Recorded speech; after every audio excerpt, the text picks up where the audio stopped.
Здравствуйте, дорогие коллеги, телезрители нашего канала. Мы рады приветствовать вас в нашем мультимедийном центре «Россия». В последние несколько месяцев общественностью активно обсуждается тема пчеловодства. Массовая гибель пчел в Башкирии. Миф или реальность? Сегодня мы поговорим о результатах исследования причин гибели пчелиных семей в Республике Башкортостан и ее масштабах. Также будут затронуты темы актуальных всероссийских и международных мероприятий в области пчеловодства во втором полугодии 2017 года. Мы приветствуем спикеров и гостей пресс-конференции, генерального директора Государственного бюджетного учреждения Башкирского научно-исследовательского центра по пчеловодству и апитерапии, доктора биологических наук, профессора Ишмугулова Амира Мехметовича. Здравствуйте. Здравствуйте. Заведующий отделом бактериологии, паразитологии и микологии Государственного бюджетного учреждения Башкирской научно-производственной ветеринарной лаборатории Файзулину Марину Юрьевну. Здравствуйте, Марина Юрьевна. Начальника Государственного бюджетного учреждения Башкирской республиканской ветеринарной станции доктора биологических наук Белова Андрея Евгеньевича. Добрый день. Мы рады приветствовать вас в нашем медиацентре. Амир Мехметович, в республике в последнее время очень много говорят и пишут о гибели пчелиных семей. Данная информация – миф или все же реальность? Я хотел бы сказать, вот, по сравнению с другими годами, да, действительно, чуть больше гибели пчелиных семей. Но это такое явление не только в нашей республике, такие явления уже есть в других регионах Российской Федерации. Мы переговорили о Оренбургской области, соседней, Татарстане то же самое, Алтайском крае, Дагестане то же самое. Просто это природные климатические условия, в прошлом году, которые было в целом Российской Федерации, дали такой толчок, такой ситуации. И плюс пчеловоды не были готовы к таким климатическим условиям в отношении лечения пчел и так далее. Но при этом трагической ситуации в республике в этом отношении нет. Мы про это дальше скажем. Собрана ли информация о гибели пчелиных семей в муниципальном районе Башкортостана? Если да, то хотелось бы узнать об имеющей статистике. Есть ли она? Я хотел сказать, вот первый вопрос, в первой части скажет, наверное, Андрей Евгеньевич скажет, по части ветеринарии, допустим. Какие у них информации есть, я буду дополнять. Андрей Евгеньевич. Да, действительно, уважаемые друзья, в этом году Государственная ветеринарная служба уже провела весеннюю ревизию пасек, по результатам которой зафиксировано, что сегодня у нас имеется 335 тысяч пчелиных семей, что на 16% выше к уровню 2010 года. И гибель пчелосемей зафиксирована на уровне 4,6%. Это несколько выше, чем в предыдущих годах. В предыдущие годы гибель пчел не превышала 1%. Вот. Но этот процесс, он, как уже сказал Амир Мехмедович, он во всем мире, и он цикличный. Каждые 3 или 5 лет во всем мире это отмечается, что бывает всплеск болезней и гибели пчел. Далее я об этом вопросе более подробно объясню. И это данные, которые получилось по тем пасекам, у кого имеется ветеринарно-санитарный паспорт пасеки. Это основное большинство такие.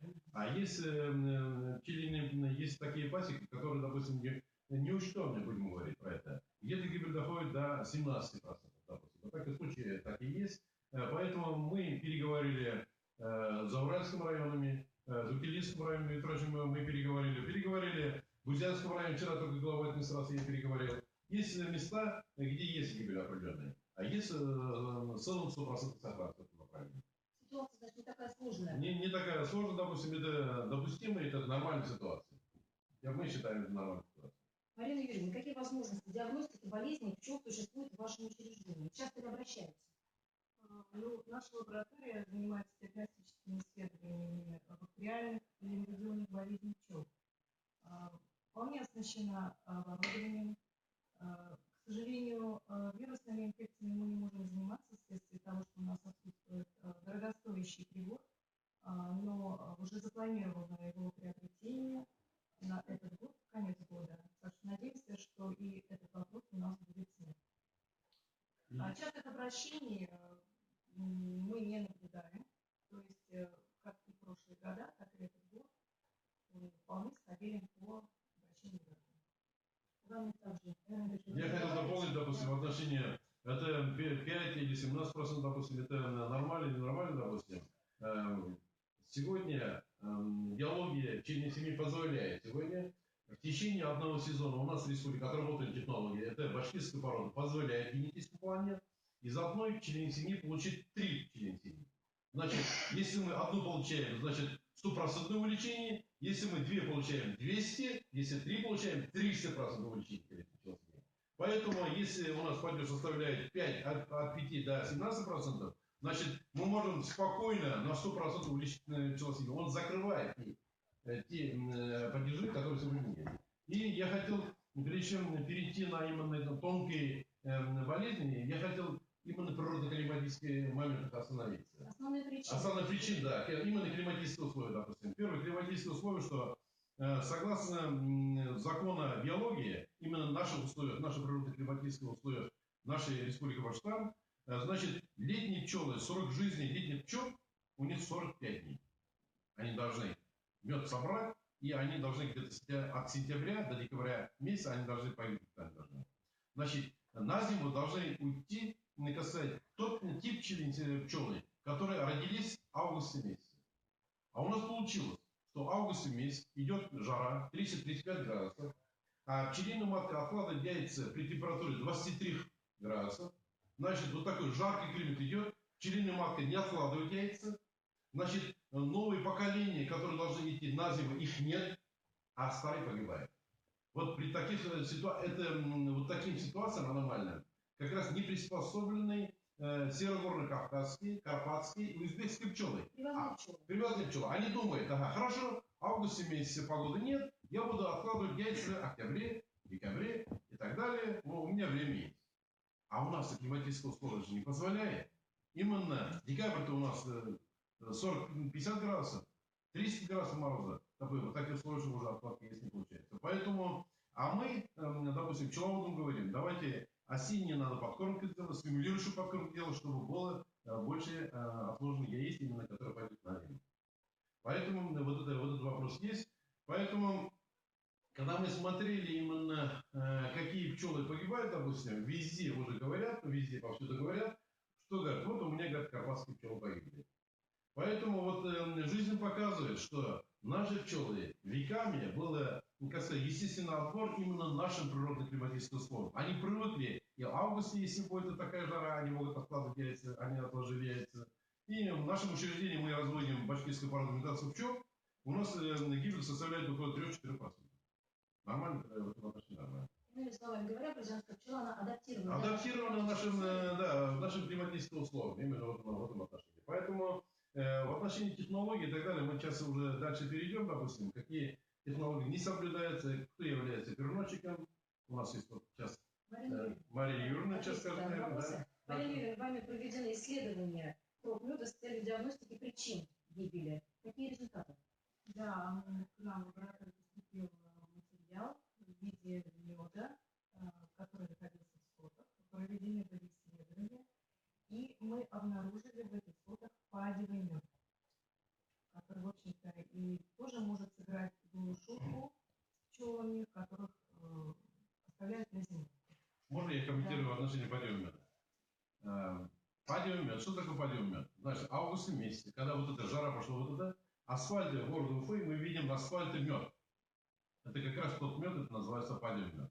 Это асфальт полностью мед покрыт. Как раз допустимая норма падевого меда в ульях должна быть 3-4%. Должна быть. И потому что пчелам тяжело переработать в зимний период, а организм не изнашивается и погибает. А у нас в республике дошло до 28% падевого меда непосредственно. А сегодня, о которой Мария Юрьевна говорит, это та пасека, которая именно Нургалиева, которую по телевизору показывают и так далее. Про эту пасеку же вы говорите, Да, так? да. Потому что падевый мед, я тоже немного добавлю, чем он опасен. Если мы углубимся в его строение, то можем заметить, что он состоит из нескольких сахаров тяжелых, которые очень тяжело усваиваются пчелами. И когда на зиму оставляют пчеловоды этот падевый мед, то он полностью может забить кишечник и, соответственно, вызвать определенные расстройства. Вот чем он опасен. Меры какие должны были быть? Меры должны быть. Вот опытные пчеловоды что сделали? Они откачивают вот этот падевый мед, можно его употреблять для человека и так далее, откачивают вот этот падевый мед и взамен дает сахарный сироп. До 10-15 литров. Этот сахар дает, и пчелы успешно зимуют на сахарном сиропе, чем на падевом меде. Поэтому вот эта операция они должны были делать, которые не все сделали. То есть есть такие тонкости, которые должен знать пчеловод. Пчеловод должен знать. Это элементарные правила, которые про это уже дедовские методы, которые это элементарно, это азбука пчеловодства. Андрей Евгеньевич, вы недавно побывали за границей по вопросу болезни пчел. Как обстоит дело там? С кем вы встречались? Какие способы диагностики применяют там? Значит, в апреле в Башкортостане проходил Всемирный ветеринарный конгресс, и одним из гостем этого конгресса был профессор из Испании, который специализируется на вирусных болезнях. И в том числе они занимаются болезнями пчел. Он пригласил к себе в гости, чтобы, значит, поделиться опытом. И по заданию управления ветеринарии я вот в мае месяце на прошлой неделе я посетил университет Конфлуэнция в Мадриде, значит, который занимается именно диагностикой и лечением пчел. У них наработан, конечно, колоссальный опыт в этой сфере, но и при этом все равно в Испании гибель пчел может достигать периодически до 15%. Поэтому в данном случае говорить, что в республике какая-то трагедия случилась, это нельзя, я считаю. Вот, поэтому они тоже к этому привычны, и даже несмотря на их уровень, полностью вопрос гибели пчел, он не решен во всем мире. Значит, они идут по пути того, чтобы, значит, анализировать все условия. Они не берут отдельно, значит, либо бактериальные факторы, или паразитарные, либо вирусные факторы. Они учитывают все в комплексе. Кроме этого, учитывают еще погодные условия, загрязняющие окружающую среду условия и уровень пчеловодов, и как строят там, скажем так, математическую модель, они прогнозируют вот этот вот, как я уже говорил, пик заболеваемости, пик падеж пчел, они прогнозируют с целью того, чтобы минимизировать риски, значит, заняться своевременно профилактикой, но полностью избежать у них все равно еще, даже несмотря на их уровень, не получается. Достигнута договоренность о сотрудничестве. Возможно, республику посетит их представитель, который, значит, нам будет консультировать проконсультировать по отдельным вопросам. Что интересно, у них имеется, скажем так, банк вот этого патматериала за прошедшие там 10-15 лет, они вот патматериал, то есть мертвых пчел, они сохраняют, где бы оно ни случилось, он хранится в лаборатории при температуре минус 70 градусов, и чтобы в любой момент можно было этот материал, если вдруг какое-то новое заболевание неизвестное, значит, то они могут всегда за любой год, в любом месте они поднять этот материал и исследовать. Вот я думаю, что если мы, когда мы будем углубляться в диагностике, в лечении, нам на базе лаборатории, возможно, тоже необходимо будет тоже подобным путем идти. Ну и что касается вот приезда, то достигнута договоренность, что готов приехать и специалист и проконсультировать как по диагностике, так и по современным методам лечения, по применению современных препаратов, более экологичных, то есть полностью готовы поделиться. Вот. И еще раз подчеркну, что все-таки, несмотря на то, что они одни из лучших в Европе, все равно этот вопрос полностью гибели пчел, он там не решен. И порядка там 10-15, даже до 20% в Европе исключается. Вопрос остается открытым. Да. Я хотел вот Марию скажете по поводу воротов, да? Для исследования вы же отправляли данные, да, в Всероссийский научно-исследовательский институт здоровья животных города Владимира. А результаты нам интересны. То есть, поскольку мы не можем диагностировать вирусные болезни, то мы обратились к своим коллегам. Это город Владимир, Владимирской области, НИЗЖ, так называемый институт, где провели диагностику материала. Протокол исследования. Да, такое исследование имеется по 5 вирусным инфекциям. Из 5 диагностируемых они нам выделили 3 вида. Я могу озвучить название, достаточно сложное. Это вирус деформации крыла, вирус острого паралича и вирус мешочного раствора. Все 3 вируса, они находятся, скажем так, откуда они могут появиться, где мы их можем найти. Основной причиной возникновения этих вирусов является наличие клеща. Клещ вароа. Называется болезнь вароатоз. То есть чем выше степень заклещеванности пчел, тем риск возникновения этих заболеваний выше. То есть есть такая параллель. Получается, что если пчеловоды плохо относятся к своим подопечным, да, то, соответственно, клещей становится очень много, тогда и приходится заболевание. То есть иммунитет у пчел падает, и они уже не могут сопротивляться этим болезням. Я хотел вопрос, да? Вот как раз. Вот ответ на этот вопрос, что это не новая болезнь. Про эту болезнь говорил, у меня дед уже говорил. В 50-е годы говорил в отношении паралича, еще что-то расплода и так далее. Это традиционная болезнь, которая есть, потому что есть в прессе такая информация, что появилась новые виды болезней и так далее. Новые болезни в этом отношении не выявлены практически. Установлены ранее, да? Да, установлены ранее. Это те болезни, которые у нас в республике было, которые над этими болезнями пчеловоды обязаны были заниматься.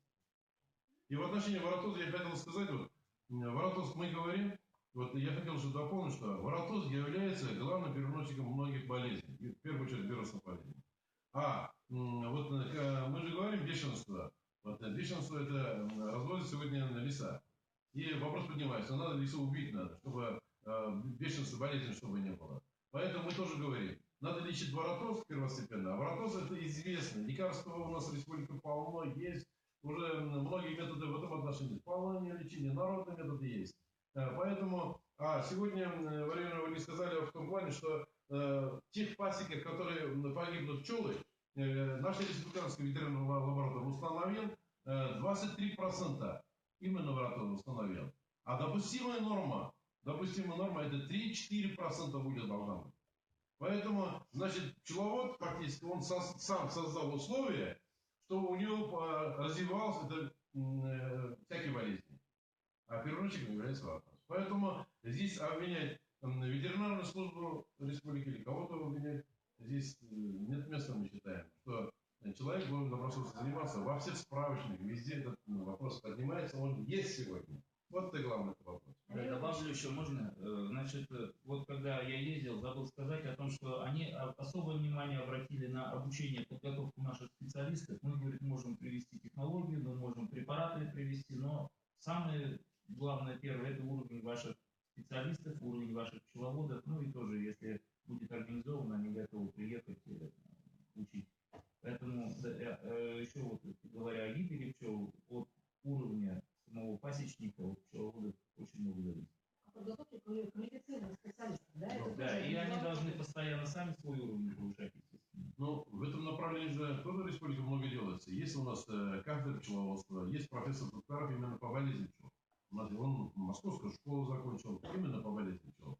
И там высшее образование мы можем получить. Есть Михайловский колледж у нас есть, Аксеновская техникум есть. Ежегодно республиканские конкурсы проводим, где именно один из главных вопросов является именно лечение пчел во время конкурса именно. Вот в школах ведется преподавание, и в школах тоже ведется в отношении болезни пчел. А просто вот такой, да, просто бесполезное отношение. Каждый пытается заняться пчеловодством, Да, каждый не обладая навыками, знаниями и так далее, и не хочет это. Он думает, вот пчела стоит, допустим, он должен мед принести. Но чтобы корова тоже молоко давала, надо же ее кормить.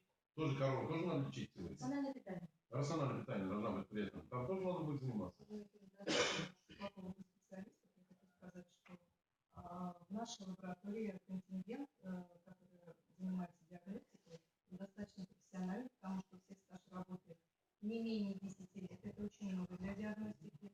Кроме того, у наших специалистов есть научные звания, кандидат биологических наук, кандидат ветеринарных наук. Также мы каждые 5 лет проходим стажировки в специализированных учреждениях города Москвы и Санкт-Петербурга. Это по вопросу профессионализма. Благодарю за ответ. Дорогие друзья, мы сейчас на данный момент завершаем прямую трансляцию на канале Россия-24. На данный момент мы продолжаем нашу конференцию. Аверий Яковлевич, какие биологические возможности пчелиных семей имеются для восстановления потерь? И актуально ли использовать завоз республики пчел из других регионов России? Вот как раз один из главных, как раз это связано с болезнью пчел. Вот я уверенно могу официально заявить, в отношении болезни пчел наша республика относительно намного благополучнее по сравнению с другими регионами Российской Федерации. Поэтому, когда люди выезжают на Кочевку, Краснодарский край, на летний, зимний период, допустим, а после привозят к нам, или они приезжают получить башкирский дипломный мед, они на территорию нашей республики завозят инфекционные невозможные болезни вместе с пчелами. Как они завозят? Прилетели, допустим, привезли кавказских пчел. Они обратно возвращаются не только на свои ульи, они возвращаются и в наши соседние ульи. Соседние пасеку залетают они. И при этом свои инфекционные болезни оставляют. Поэтому сегодня пчеловоды, многие опытные пчеловоды осознали, что все-таки завоз на территории нашей республики нет такой необходимости. Это, во-первых, это инфекционные болезни. Во-вторых, их не труднее, а благодаря наших неплодных пчелиных маток башкирской породы, наши потомства становятся полукровками. Помните, июня соберут, допустим, если не июня, в сентябре могут собрать. Климатические условия позволяют. Растения есть, медоносные растения есть. Но у нас же психология другое. У нас есть такая психология, что основным медоносом является липа, пчелы дойди. А кавказские пчелы, генетический потенциал у них 6-7 килограмм максимум. Поэтому нашим климатическим условиям наши пчелы привыкли, и завоза в этом отношении нет необходимости. А мы можем как-то проконтролировать этот процесс? Контролировать сейчас, вот мы подготовили сейчас изменение дополнения закона о пчеловодстве Республики Башкортостан. Мы нашли такие моменты в лазейке, допустим. Сегодня запретить юридически не можем, потому что мы лишаем прав людей, какой корову разводить, допустим, наподобие такое чернопеструю или там без сементали, или без тоже, допустим, наподобие такое. Человека мы ограничиваем, этот закон запрещает. А федеральный, мы же в федеральном Российской Федерации живем. Но мы нашли момент. В федеральном законодательстве есть такой момент. Таможенный союз же принято. Если в регионах Российской Федерации, в соседних странах мира Если есть болезнь американский генилес, европейский генилес, акробидоз и варатоз, то запрещается от этой зоны, от этой региона, от этой страны завести пчел на другие регионы, другие страны. А варатоз-то есть во всех странах. Вот поэтому вот этот момент мы сейчас забиваем наш закон, тогда получается автоматически запрет завода. И второй момент главный. Вот животноводство принято, животноводство, когда мы говорим животноводство, то мы крупнорогатый скот, коровы про это думают, свиньи думаем. Сегодня у всех, все знают про это, должна быть, когда завозятся на другой территории региона, республики Башкортостан, они должны стоять карантин. И там мы должны испытать, посмотреть. Я хотел посмотреть на этого человека, который хочет реализовать на территории нашей республики пчел, и ее пчелы взяли, Хайбургский район карантин поставили на 10 дней. Что будет с этими пчелами? Это пчелы ничего не останется просто. Поэтому это тоже мы. Это как один из препятствий, мы это делаем. Поэтому, когда будет принято вот это изменение дополнительного закона о пчелах в нашей республике, будет у нас дополнительные шаги в этом направлении, которые можно действовать. Также в течение последнего года много разговоров ведется в России о наличии антибиотиков в мире. В чем причина? Это зависит от медоносных растений или от препаратов? Какие технологии применяются в этом направлении? Да, это один из главных вопросов нашей Российской Федерации. Недавно все прочитали, наверное, информацию прошло, что Россельхознадзор опубликовал, на алтайском меде обнаружили антибиотики, которые поставили в Китай. И есть определенная опасность, что если, допустим, из Башкирии поставим мед с антибиотиками, они могут закрыть вообще, запрет сделать завоз меда из Российской Федерации. Можем пострадать. Или там вот, они для них же все равно там Алтай или там Оренбург, Татарстан, завезли из России. Все, давайте запрет в России. Поэтому в природе у нектара, у цветов, антибиотик не бывает. Не бывает. Это антибиотик попадает, когда опять этот пчеловод, будем говорить, безграмотный, несоблюдение технологии, когда он лечит пчел антибиотиками, он через ветеринарные препараты попадает на мед. Поэтому мы говорим, сегодня идет, вот май идет, сегодня уже почти уже, мы сегодня можем лечить антибиотиками. До 30 дней до основного медосбора. Этот закон о пчеловодстве тоже мы сейчас написали про это. Антибиотики есть технологии, когда их лечить. Значит, апрель, май. Все. Дальше уже в медосбор идем. После этого августа месяца у нас, с начала августа мы, как сказать, магазинные корпусы снимаем, мед откачиваем, идем на зиму. Пожалуйста, лечи антибиотиками. В сентябре лечи антибиотиками. В конце августа лечи антибиотиками. Но только не во время медосбора. Поэтому этой проблемы нет. В связи с этим сейчас вот как раз Юрий Алексеевич сказал, в республике ведется работа в отношении приобретения оборудования для именно выявления антибиотиков в этом направлении. И где-то у нас в республике есть возможности 4 антибиотика выявить, а необходимо более 15. Поэтому Россельхознадзор в этом направлении должен закупить оборудование. И в этом направлении только республиканская наша производственная ветеринарная лаборатория ведется работа. Думаю, эта проблема есть, это надо решать. Я думаю, что Андрей Евгеньевич ответит на следующий вопрос. Андрей Евгеньевич, какие перспективные направления развиваются в республике по линии ветеринарной службы в исследовании как раз-таки антибиотиков в меде и диагностике болезней пчел? Ну, здесь уже частично на эти вопросы прозвучали ответы. Во-первых, вот Марина Юрьевна сказала, что очень важный момент совершенствования диагностики болезней пчел, что будут в ближайшем будущем у нас исследоваться на вирусные болезни в нашей лаборатории. Кроме этого, по определению антибиотиков в меде, Амир Михайлович тоже сказал, значит, сейчас по этому вопросу уже в правительстве с прошлого года озадачено этим вопросом, ведется поиск источников финансирования для этого, довольно дорогостоящее оборудование, и на сегодняшний день в России еще такой нет лаборатории, чтобы все виды антибиотиков определяли в меде. То есть в данном случае мы обязаны это сделать, и мы будем первыми в республике. Есть две потенциальные площадки. Это либо лаборатория Россельхознадзора, которая может у себя оснастить с привлечением федеральных средств на это оборудование. И второй вариант – это наша государственная ветеринарная служба на базе республиканской лаборатории. Тоже имеется помещение, имеется оборудование начальное, которое можно дооснастить потом приобретаемому оборудованию, чтобы тоже определять большее количество антибиотиков, чем сейчас. значит, этот вопрос чрезвычайно актуален. Действительно, вот за рубежом подтвердили, что там они вообще даже не приемлют, не допускают абсолютно содержание антибиотиков, но или очень-очень жесткие требования, минимальное содержание может. Вот. И третье направление, это, конечно, современные схемы лечения, современные препараты. Вот то, что говорил Амир Мехмедович, вообще, конечно же, в идеале переходить на более экологичные средства для лечения, которые не содержат антибиотиков, а основаны на природных каких-то вот факторах. Вот это тоже у нас завтрашний день, наша перспектива. И как раз я хотел дополнить, как раз это белорусские как раз препараты.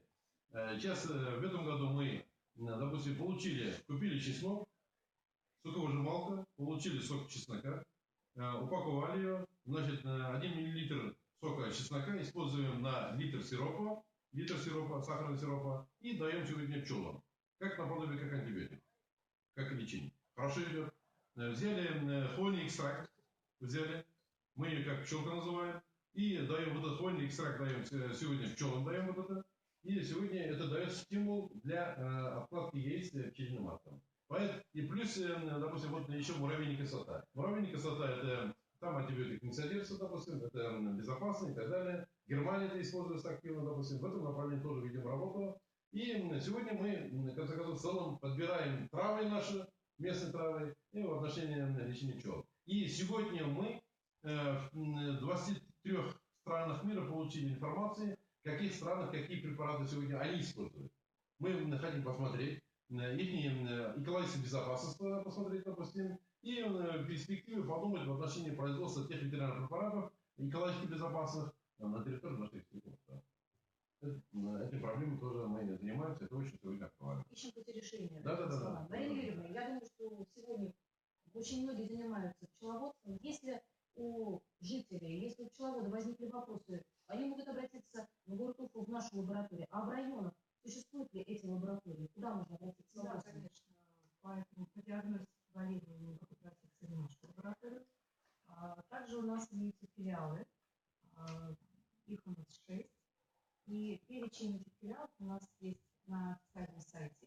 То есть каждый пчеловод, который может сейчас все современные, все знают, умеют общаться с интернетом, они могут зайти на наш сайт и увидеть этот перечень, и тогда по месту жительства, кому куда ближе, они могут обратиться за помощью. Там такая же проводится диагностика, как у нас, бактериальные болезни, инфекционные болезни. Поэтому там такие же квалифицированные специалисты, и помощь будет оказана в полной мере.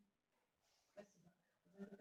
В республике также идет разговор о том, что будет создаваться кооператив в сельском хозяйстве. Как дело с этим обстоит? Да, это очень актуальный вопрос сегодня с целом Российской Федерации.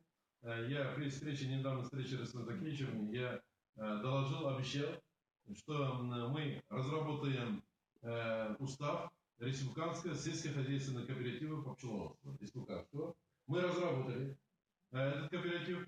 Сейчас разработали положение филиале этого кооператива. Это 54 филиала 54 районов нашей республики Казахстан. Их 54 района. И мы считаем, район, ладно, хорошо, это не каждый пчеловод будет, так сказать, районного масштаба общаться, допустим, ему надо на уровне сельского совета. На уровне сельского совета сейчас мы положение разработали, отделение он будет называться, отделение кооператива филиала, допустим, Бахрийского района. В каждом сельском совете создаем отделение, и мы опять считаем, отделение огромное бывает, в одном сельском совете бывает около 90 деревень, иногда такой случай есть у нас в республике, и мы создаем кооперативный участок, это в каждой деревне. Для чего? Создаем, чтобы было, мы могли, о чем мы сегодняшние проблемы, о которых мы говорим, что не знают технологии, не знают методы, как раз, чтобы, допустим, руководитель кооперативного участка непосредственно деревни мог собрать своих односельчан, когда, допустим, вечером сказать, ребята, сегодня давайте начинаем лечить пчел. Вот инструкции, которые из республиканского кооператива, которые опустили, препараты и так далее. И в каждом сельском совете создать точку реализации ветеринарных препаратов и пчеловодного инвентаря. На дому. И он должен от этого зарплату получить, допустим, и плюс обучение. Это главный момент. Зимний период. Вот руководители отделения, непосредственно будем говорить, сельского совета, мы можем при этом, мы участвовать непосредственно, организовать в школах и так далее, зимний период школа, повышение квалификации пчеловодов. И плюс к этому учет. Учет на количество пчелосемей. Мы же не знаем же до конца, допустим, у кого сколько пчелосемей, сколько гибели, то другой вопрос. Какие проблемы есть. Даже мы подумали, допустим, календарь пчеловода, информацию давать, допустим, вот сегодня, вот этой неделе, чем надо заниматься? Мы информационное обеспечение опускаем, есть контакт, есть телефонные связи и так далее, опускаем, и вот эта информация должна дойти до каждого пчеловода. Плюс к этому, самый главный момент. Пчеловод Иванов, хороший мед есть. Он хочет, у него брат живет, допустим, в Тюмени. Он хочет реализовать свой мед. Но у него нет комбината, нет этикетки, нет права на бренд реализации башкирского меда. У него ничего нет, ни сертификата, ничего нет. Это проблема. И он даже не приспособлен вот это все это дело организовать. Он производитель, это натуральный производитель меда. Мы что делаем? Значит, вот этот пчеловод должен образцы своего меда привезти к нам. Мы ее исследуем на соответствие башкирскому меду, чтобы фальсификации не было, что контрафактного меда не было, ни узбекского, ни того другого. Мы смотрим, ага, человек находится в списке, действительно, у меня живет вот эта деревня, у него столько-то пчелосемей, мы смотрим, да, действительно настоящий пчеловод. Он исследуем, если он соответствует его качеству башкирского меда, он скажет, посольте, пожалуйста, мне на эту банку, на это деревянное, на то, другое, вот у меня спрос такой-то. Мы фасуем. Конечно, за работу на определенную сумму платят за эту работу. Мы этикеткой клеим, вот самый главный момент. Мы клеим этикеткой бренда башкирский мед этому человеку. А этот бренд башкирский мед, через лабораторию это прошел этот мед, это будет гарантом в отношении качества башкирского меда, сохранения имиджа башкирского меда. Двух зайцев мы ловим. Значит, где название башкирский мед, это все гарантии в отношении качества. И плюс простой пчеловод от госучреждения будет иметь право использования этого бренда наименования башкирский мед. Это будет супер для пчеловодов нашей республики. Это о чем это необходимо для всех. Вот это мы сделаем, это будет очень хорошо. Это факт и говорит. Рустам Закирович говорит, любое говорит, начинание в этом направлении говорит, будем поддерживать, говорит, это очень необходимо сегодня. Уже руководство Министерства сельского хозяйства нашей республики, они выезжали, Липецкую область выезжали, там в этом направлении тоже сильно развитая кооперативная система. Поэтому там есть кредитование, допустим, выделение субсидий кооперативной системы, допустим, в отношении приобретения пчелосемей, в отношении реализации, то, другой. Вот мы должны вот такой хороший, вот такой вертикаль мы должны создать в отношении пчеловодов. Что они... На самом деле, очень интересная тема. Да. Мы очень много сегодня рассказали. Большое спасибо за информацию. Я думаю, что у наших коллег тоже, наверное, есть вопросы. Давайте дадим возможности. Можно? Стас Михайлов, «Эхо Москвы» в Уфе. Да, я думаю, услышит, наверное. Да? Стас Михайлов, «Эхо Москвы» в Уфе. Скажите, пожалуйста, как вы прокомментируете вчерашнее заявление Ассоциации производителей меда, вот, на которой Андрей Евгеньевич был, собственно, присутствовал большую часть, и те претензии, которые предъявляются и к ветеринарии, и к вам в том числе? Спасибо. Я до конца их выступления пока не успел прочитать, допустим, но их ссылам на их выступления всегда известны и так далее. Я думаю, что они хотят рекламой делать те проблемы, которые сегодня есть, они имидж делают, но при этом они путают одно. Сегодня у нас в республике идет такой ответственный период, а они, в первую очередь, гибель до 90%, в которую никто не верит, и это неправда, допустим, которые подняли, до 90% гибель пчелосемей. Они подняли за 7 дней, когда у нас республика должна была быть международный конгресс по ветеринарии. Все приехали ученые, 1300 человек приехал, все России, других 23 стран мира, при этом они все считают, у нас 90% пчел погибло. Это же провокационная ситуация. Плюс, главное, это создает целым другие регионы России звонят. Говорят, почему у вас вы собираетесь апимоди проводить в Башкортостане, говорит, а здесь, говорит, здесь у вас пчелы нет. Поэтому вот это с одной стороны, может быть, зависть, с другой стороны, какой-то, они хотят имидж делать, может быть, себе. Поэтому всегда на любой вопрос, если коснуться, допустим, области сельского хозяйства, любого вопроса, сегодня всегда есть проблема. И проблема в отношении, почему тогда, давайте вопрос поднимем, почему сегодня здравоохранение мира не разрабатывает препарат от раковой болезни? Ну, если там проблемы есть с вирусом болезни, почему в отношении препарата, если задаю вопрос?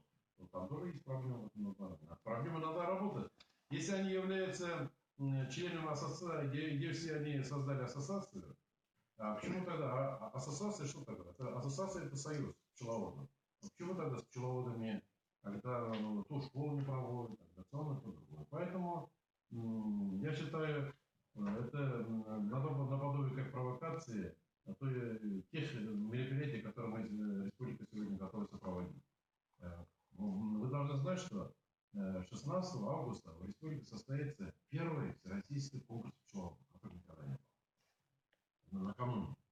Сейчас мы бьемся. Вот это страны, которые информация пошла, в нашей гибели там 90% по России, из Турции звонят. Почему вы, говорят, у вас в Башкирии, говорят, погибли, говорят, а вы собирались в Апимоне конкурс участвовать? Вот это имидж, вот это. У нас всегда было в народе 40 избы не надо выносить, если 200 планов. А мы считаем 40 нет. Поэтому я считаю, какое-то непонятное. Андрей, как раз Андрей Евгеньевич там был, он да, я вчера был, и я ответил, наверное, кто был в комментарии слышал. Ну, в 2 словах я повторю, что я сказал. Ну, во-первых, были обвинения в адрес госорганов, госследслужбы, что чуть ли не препятствуют развитию пчеловодства. Ну, во-первых, это, чтобы так обвинять, хотелось бы мне сказать, что сегодня ветеринария, государственная ветслужба чрезвычайно озабочена развитием пчеловодства. Значит, во-первых, предстоит нам конгресс Апимонди, и мы налаживаем как раз для этого международные связи. И мы сегодня как раз и госследслужба меняется, и, возможно, будут ответственные, может быть, на базе нашей организации по пчеловодству. И с теми людьми, которые там присутствуют, тоже диалог ведется, они зачастую и на заседаниях в правительстве, и на совещаниях, и в управлении ветеринарии присутствуют. Поэтому те, кто конструктивно подходит к диалогу, какие-то хочет нести предложения, то с теми ведется диалог. А в данном случае это действительно попытки какие-то политические имиджи сделать на какой-то проблеме. Спасибо. Уважаемые коллеги, есть ли вопросы? Ольга Горюнова, Российская газета. Ольга Горюнова, Российская газета. Хотелось бы уточнить в продолжении вот этой темы. Если вы считаете, что высказывания определенных лиц, которые говорят, что в республике трагедия, трагичная ситуация с состоянием пчел, готовы ли отстаивать свою правоту в судах? Ну, такой сегодня, я считаю, такой необходимости нет, так и плану. Есть у нас ветеринарная служба статистики данных, которая в районах представлена. Поэтому таких вопросов всегда будет. В жизни всегда политика же. Это же политика уже начинается. Поэтому в судах оставят, допустим. Мы посмотрим записи вчерашнего выступления, если это у нас есть, допустим. Мы посмотрим, если там найдем элементы, юристам переговорим, допустим. Мне кажется, ребята должны понять, мы правом государства живем. И еще одно уточнение. Хотелось бы понять причину вот этих, скажем так, разногласий в оценке ситуации. Не связано ли это с тем, что как раз-таки идет сейчас разговор о создании пчеловодческого республиканского кооператива? Фактически создание такого кооператива можно, наверное, назвать переделом пчелиного бизнеса в республике. Мне кажется, создание кооператива возникло на последние 20 дней. 20 дней. А у них такая тенденция идет уже давно. Поэтому это, если они создадут сегодня кооператив и поможет пчеловодам, это не так просто сегодня. Создать такую махину, это же будет, знаете, какое количество идет? Филиал 54, а сельских советов у нас в республике более 1000. А деревень сколько? Значит, структура будет 1000 отделений, и там более значит, около 60 000 деревень, как кооперативный участок. Попробуйте вот эту махину все это контролировать делать. А мы не возражаем. Мы сегодня даже готовы этот устав кому-то отдать, допустим, кто этим делом будет заниматься. С удовольствием. Просто мы считаем, не просто ради бизнеса, а ради чего-то. Я вам честно говорю. Это просто мы это собираемся делать ради дела. Чтобы помочь пчеловодам была связь, вертикаль, чтобы им дошла вся информация, о чем мы думаем, и им помочь. Поэтому мы готовы любому передать. И еще один вопрос. На сегодняшний день отрасль пчеловодства сколько предоставляет денег в республиканский Сегодня, да, сегодня у нас в Республике Башкортостан где-то около 95% у нас находится лично по находится. Поэтому сегодня, согласно законодательству, которое принято на территории нашей Республики Башкортостан, действует, которые личные подсобные хозяйства, они в этом направлении налог не платят. А те организации, которые юридические лица, допустим, в этом направлении они должны в этом направлении налог платить. Но здесь главным вопросом мы считаем не получение даже, как это налог для бюджета республики. Мы говорим, это рабочие места в деревне, это социальное развитие села, сохранение деревни, и плюс не только это. Сегодня пчелы участвуют в 71% продукции, которую люди употребляют. Значит, если пчел не будет, значит, не будет растения, опыления не будет. Если растений не будет кислорода, который мы употребляем. Поэтому здесь биологическая роль пчелы и роль для экономики лично подсобных хозяйств это огромная. Всегда пчеловоды были в деревне богатыми. Ну, хотя бы цифру, сколько конкретно ваш институт выплатил в прошлом году налогов? Ну, просто в отношении налогов... Да, где-то, наверное, реальный бюджет у нас идет, наверное, где-то в пределах 90 миллионов рублей. Где-то вот таких, я вот точно не могу, где-то вот такой цифра идет. Ежегодно идет рост в этом направлении. Я это могу точно сказать. Позвольте. Да, возьмите, пожалуйста, микрофон. Также на вчерашней пресс-конференции прозвучала информация и от выступающих, и от гостей, пчеловодов, как они представились, что в Башкирии массово вырубаются леса, липовые леса, а это главный медонос. И этим, собственно, и славится Башкортостан, да? Липовый мед во всем мире. Как вы прокомментируете эту информацию? Спасибо. Очень хороший, очень актуальный вопрос. Мы в собрании Комитета аграрной политики и природопользования собираемся провести круглый стол в этом направлении. Сегодня брендом нашей республики это мы считаем липовый мед. 50% липовых насаждений Российской Федерации сосредоточено на территории нашей республики Башкортостан. Поэтому недавно только я переговорил министром министром лесного хозяйства нашей республики Башкортостан. На эти темы переговорил. Сегодня они, как сказать, пользуются федеральным законом. И на основании закона о пчеловодстве нашей республики вокруг пасек запрещается рубка радиусом 3 километра.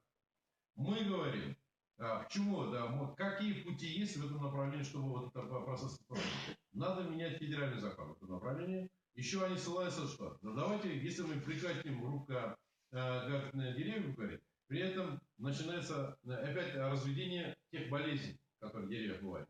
Я говорю, давайте проведем, санитарную рубку. Потому что самой медоносом является липа, который уже возраст его 50-60 лет. И как раз вот эта липа как раз сегодня используют как раз для чтобы строить бани и так далее.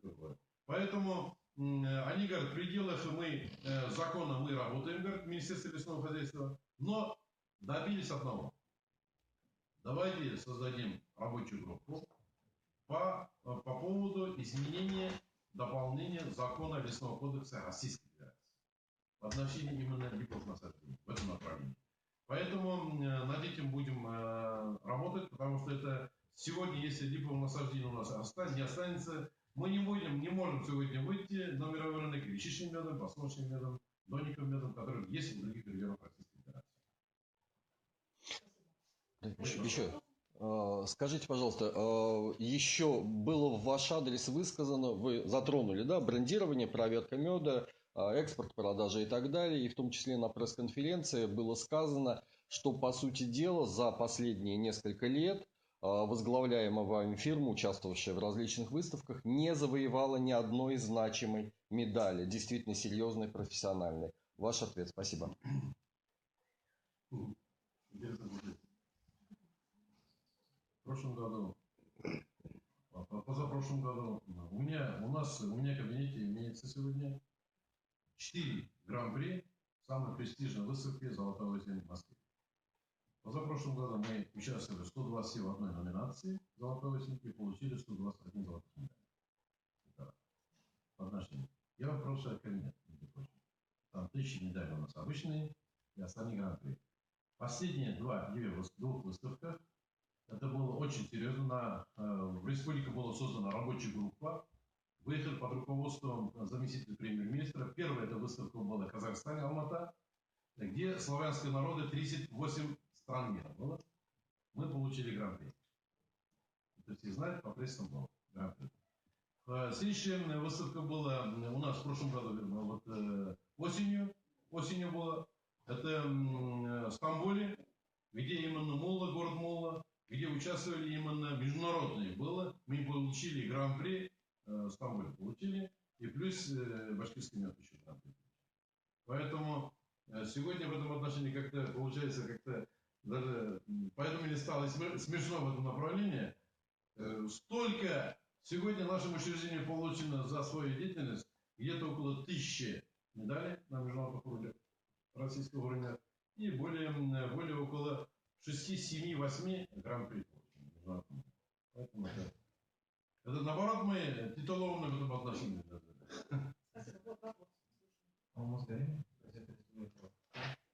Ну, здесь сбор из-за падежа пчел как бы возникли у нас.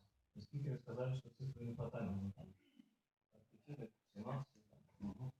Все-таки мы привыкли верить статистике. Если вот данные там по прошлым годам падеж больше был, меньше, и как это отражалось на производстве валового меда?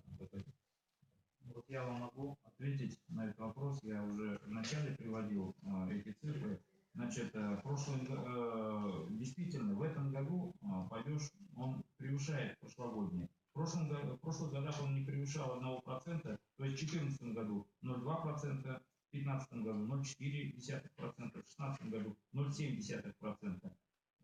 В этом году, простите, значит 0,3%, в 2014, 2015 0,6% и в 2016 0,7%. В 2017 году 4,6%. Да, он превышает прошлогодний, по-моему, раз в 6 где-то, да, но, как я уже отметил, это носит цикличный характер и не значит, что, совсем не значит, что в следующем году он будет еще больше. Ну, он, вот я и говорю, что он носит цикличный, и через 3-5 лет вот такие вспышки бывают. И это бывает и других. Мы же общаемся не только здесь со своими, мы с другими субъектами Российской Федерации общаемся, на международном уровне общаемся. Это общемировая тенденция такая. Еще хотел дополнить, что бурзянские пчелы в чем славятся? Во-первых, деревья. Никакого вмешательства в виде не было, ничего не было, было естественно отбор тысячелетий. Они остались, выжили самые лучшие, самые выносливые и так далее. Так? Вот это всем ясно. И как раз, если мы говорим сегодня о падежах, это же не корова, допустим. Поэтому это погибли те пчелы, которые больные, косые, промысленные, кавказские и так далее, привозные. Это, наоборот, вот этот отход не дает распространения инфекции другим здоровым пчелам. Это даже когда мне говорили, я не могу, можно писать, допустим, даже некоторые пчеловоды говорят, это говорят, даже лучше стало, говорят, меня, говорят, плохие погибли, говорят, а лучше оставить, говорят, а лучше буду разводить, это будет для меня лучше. Поэтому здесь вот так, естественно, отбор, это как раз это нормально. Это закон природы. Да, и последний вопрос, коллега. Меня зовут Тимур, бизнес-менеджер. Вот как раз мой коллега затронул вопрос о наградах, и вот на вчерашней пресс-конференции была информация о том, что в 2015 году ваша организация участвовала в ремонте и не взяла там никаких наград. Там было даже сказано, что вы почти внизу рейтинга, а две компании от Башкирии, они заняли золотые степени. А в ремонте это, получается, самое высшее достижение для человека. Я не сказал о Пимоде, допустим, самое большое достижение. Сегодня, допустим, зеленые недели, которые в Германии проходят, допустим, это очень престижный, который очень много стран мира, даже по уровню, он намного выше, чем на Пимоде даже, по продукции. В прошлом году мы впервые до этого как-то внимание до этого о Пимоде не обращали внимания, чтобы там участвовать и так далее. В прошлом году мы опоздали в отношении представления документов. Надо было заранее представить, заранее продукции представить, там, за месяц раньше. Мы опоздали в отношении техническом плане.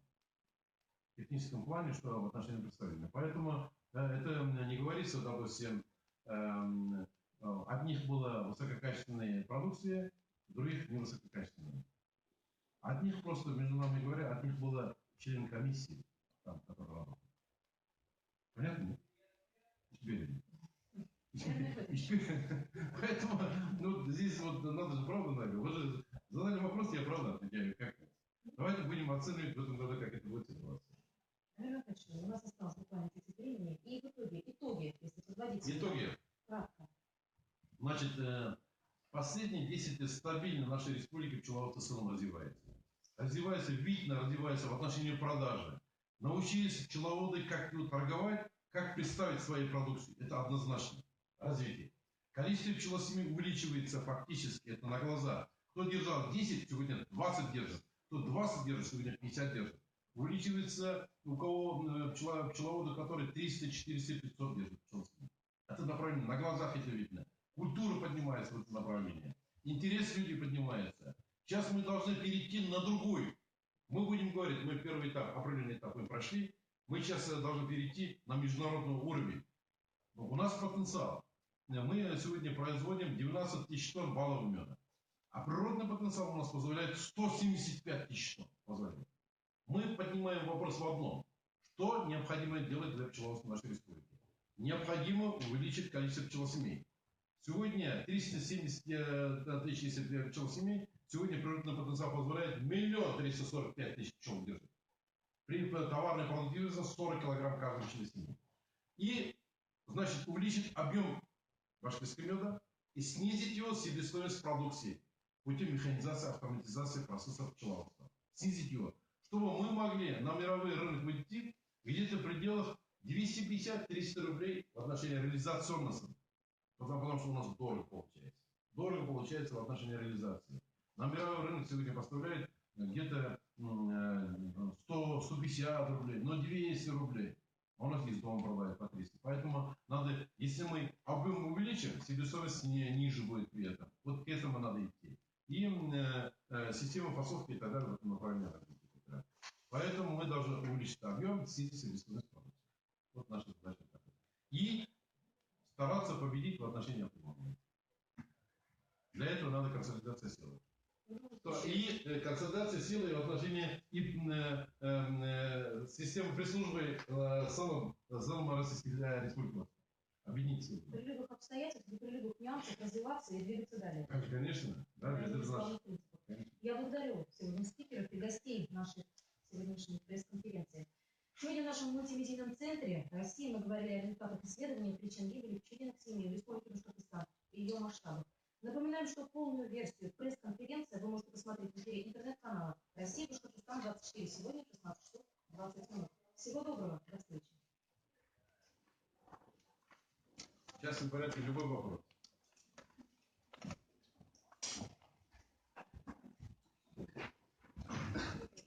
Скажем правду.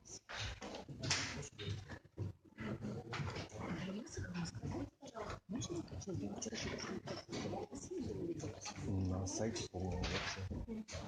Это Москва. Да, или на странице.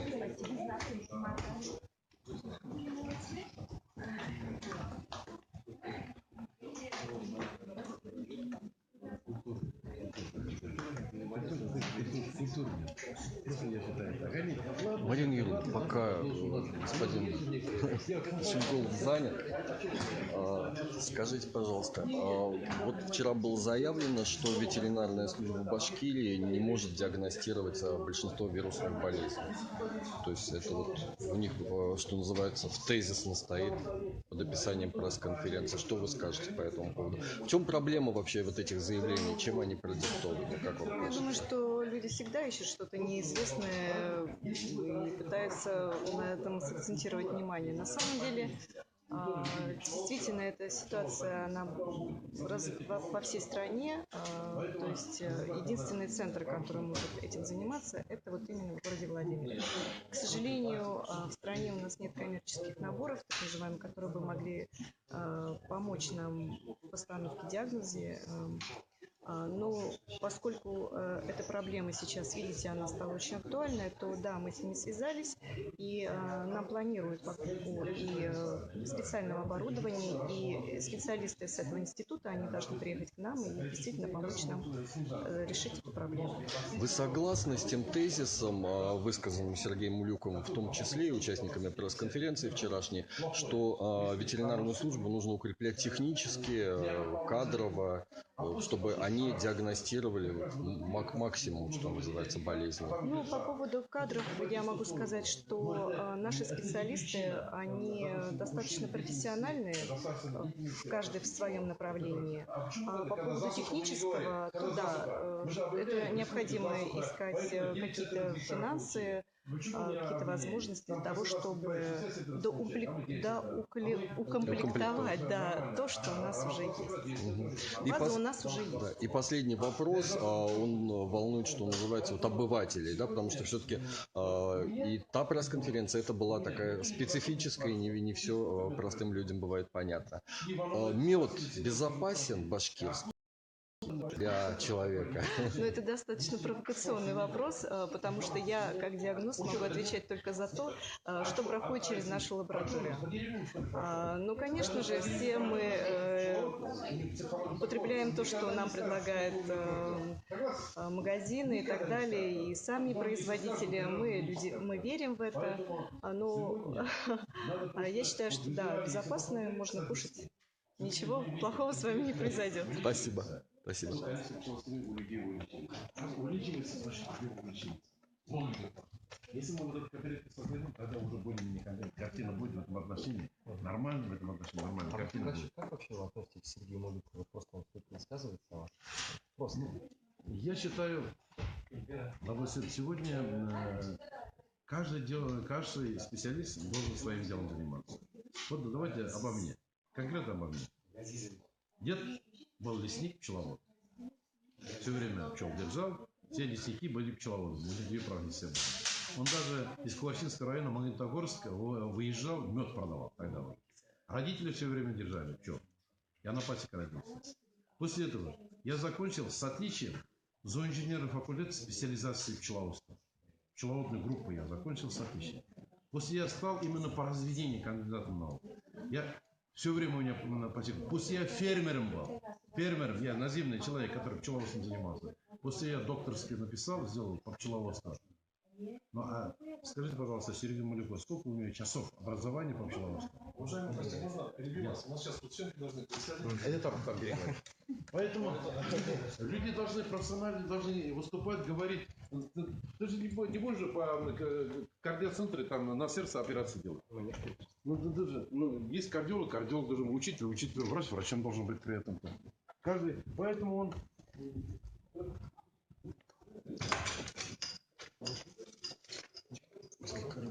Захвачу.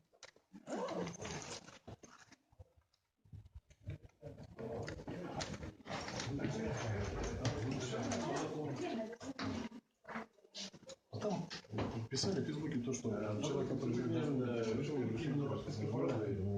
это находится Вопрос не ко мне. там пчеловод Да, пчеловоды говорили, что, возможно, что-то идет.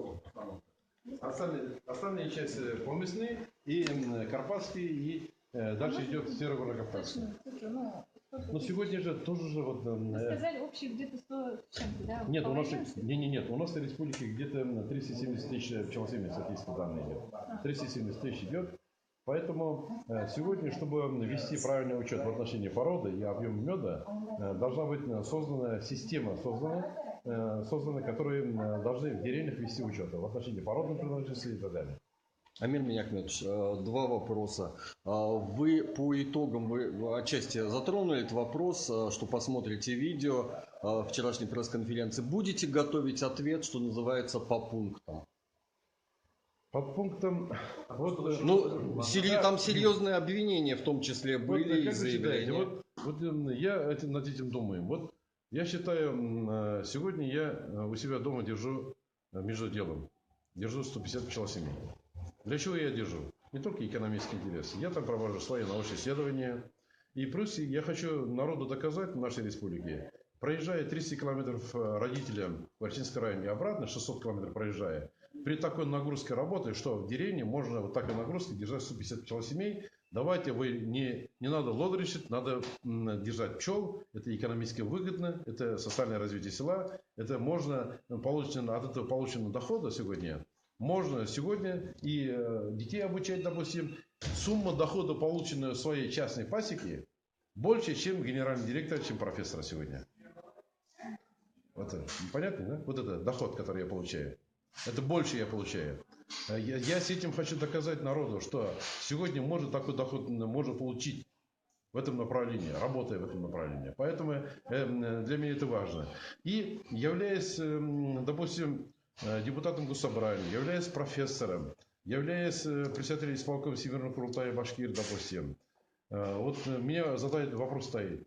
Надо ли сегодня какой-то грязью заниматься, обсуждать, судиться или какие-то ответы представить, допустим, надо ли при этом? А сколько сегодня грязи сегодня, чуть не Владимир Владимирович Путин в мире как-то чуть не один. Вокруг наша Российская Федерация окружает, пытается что-то делать, экономический кризис дает, а вам Путин идет сегодня вперед, так берет и яд.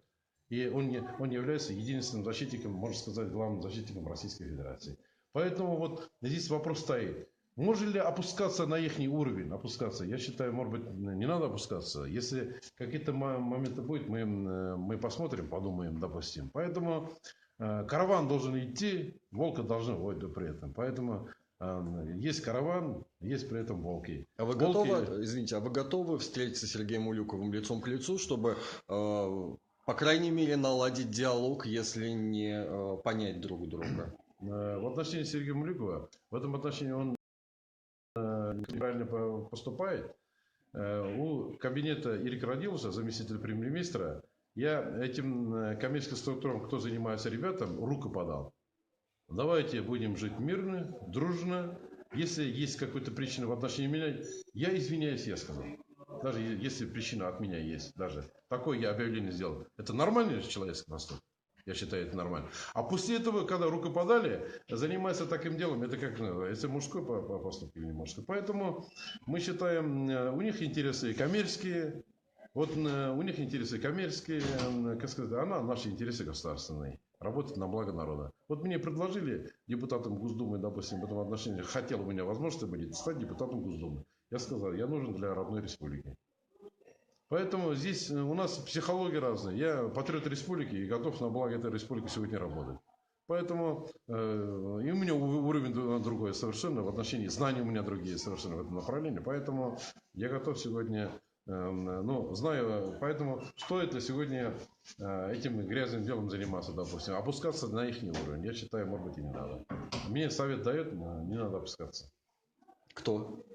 Если не секрет. Есть люди, есть же умные люди, нормальные люди. Поэтому, а сколько сегодня... Хорошо, извините, пожалуйста. Вот вчера Сергей Мулюков ссылался на некий закрытый доклад, который готовили после прихода Хамитова к власти. И там в том числе даются цифры о состоянии пчеловодства статистически, которые готовили, собственно, в правительстве и специалисты. И там показано, что и количество пчелосемей, и количество медосбора с каждым годом уменьшается. Сегодня можно верить этим? Нет, нельзя верить. Почему? Таких вот поэтому и возникает вопрос, почему вы не обосновываете свой ответ? Если сегодня вы готовы сегодня, мы возьмем вот это, на каждый момент обоснование сделаем, допустим, каждый момент, дадим вам пресс-службу, вы будете вот это говорить и доказывать, ходить. Вы используете будете в своей системе. Будете это делать? Да, мы же пришли на вашу пресс-конференцию. Поэтому давайте, если сегодня это дело востребовано, мы готовы реальный ответ давать, допустим, на каждый абзац, на каждый момент в этом направлении. Реальный ответ и представим, допустим, кто там непосредственно участвовал на этом, корреспондентам, мы представим вам информацию в этом направлении. А такого, Рустам Закирович, информации не было. Мы видим, что ежегодно стабильно развивается, такую справку никто не просил. Как можно сегодня взять и вот такой ляпнуть и говорить, допустим, который, он же берет с потолка и говорит, допустим, как вот с этим человеком ссылается на документы. Какой документ? Как он может ссылаться? Давайте вот другой вопрос. как у него может быть информация быть, допустим, которой Рустам Закиевичу давали информацию? Это он же, что ему будет, это доступно? Это может быть, что ему доступно? Тут ведь в вчерашней пресс-конференции сразу возникли вопросы о качестве меда, о вообще бренде, да, башкирский мед. И это касается вот каждого человека, который живет в Башкирии. Хорошо, отвечаю. А вы Сергею Малику не задавали вопрос? Вы башкирский мед фасуете из Башкирии или из других областей, которые привозите? Я про это не говорю, потому что у меня, допустим, я знаю, что он берет привозной мед и фасует, что это произведено на территории Республики Башкортостан. Вы знаете про это? Это же он делает это. Мы все знаем же про это. В отношении бренда башкирского меда. Сегодня брендом башкирского меда могут пользоваться, могут это получить, допустим, более 10 организаций. Допустим, брендом вода Ессентуки сегодня пользуются более 20 организаций. Для этого надо ума-разума найти отличительные особенности башкирского меда, научно доказать, и выйти, оформить соответствующие документы, делать над этим заниматься, чтобы получить этот бренд. А почему это не делают? Они говорят, вот монополия, а что, я специалист, да, я профессор. Почему я не должен защищать, как государственный работник, допустим, бренд башкирский мед? Это же не Шумгулова бренд. Сегодня, вы даже знаете, сегодня этот бренд не фирмой. Он является брендом государственного бюджетного учреждения, стопроцентный, который является собственностью Республики Башкортостан. Это является защитником. Мы обязаны это делать сегодня. Защитить бренд. А почему сегодня мы должны защитить Курай? Патентовать его, допустим. Мы в Всемирном Курултае эту работу ведем в этом направлении. Почему не должны? Мы обязаны, госорганы, этим вопросом заниматься. А на Курай покушаются просто ради интереса. Да, как на мед. Да, есть моменты такие. Поэтому давайте вот я готов. Поэтому вот меня раздражает система, вот, и не только меня, допустим, и руководство нашей республики раздражает. Вот пресса дает иногда вот ради, чтобы какой-то вот яркие вспышки сделать, любой берет, ажиотаж, пишет вот это все. И пишет, не думая сзади, что это после этого будет. Давайте случай. Сергей Малюков взял наименование бренд башкирский мед, получено, вот нами получено. Вы видели, нет, в прессе? Вот мы вот это они в суде добивались, насколько я помню. Нет, они показывали по телевидению, он показывал. Вот наименование места продажи товара, свидетельство башкирский мед мы получили. Это станет доступно для всех пчеловодов нашей республики, пчеловоды могут пользоваться. Кто слышал про это? Да, было такое, да. Было. Он говорил, несколько раз говорил. Но когда мы начали вникать на это дело, начали вникать, Малюков даже к этому документу касания никакой не имеет. Его получили одна организация, которая к этому не учредитель, никакой касания он к этому не имеет. А выяснилось, учредителем являются москвичи. Он сегодня поднимает вопрос, радуется, ходит, что москвичи получили бренд башкирский мед. Это так? Но это же москвичи же будет делать что? Они не будут же из Москвы, из Башкирии 1500 километров возить башкирский мед в Москве фасовать.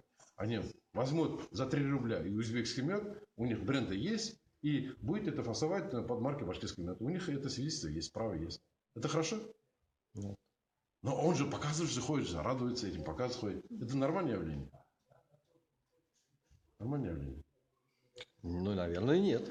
Ну, поэтому ваши службы же призваны, поэтому вы должны... Объективны должны, мы должны какой-то точки зрения чьей-то. Нет, поэтому я вам одно скажу.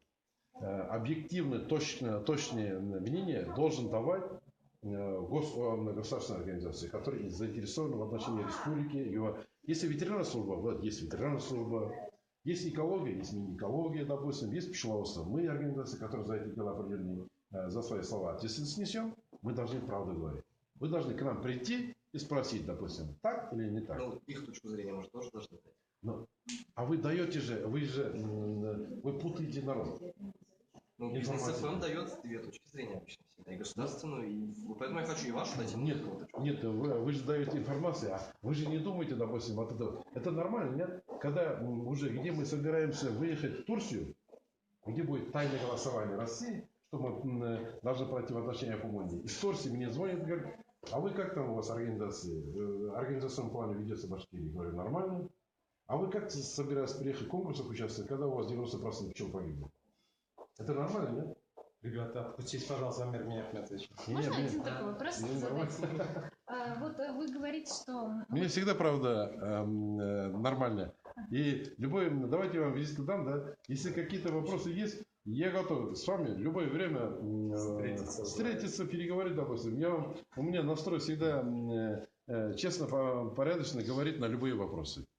Давайте вот так. Надо быть, вы же все молодые и так далее кадры, надо быть честно, порядочно, сразу. Все, спасибо, мы его забираем. Спасибо. Спасибо. Еще раз хотели. Казар поправит. Побежали вы, да? До свидания. До свидания. Всего доброго. До свидания. До свидания. Ну, вы приходите, пожалуйста. Пожалуйста, любой вопрос. Но все равно же жизнь задавать же надо правду, чтобы все это было нормально. Спасибо.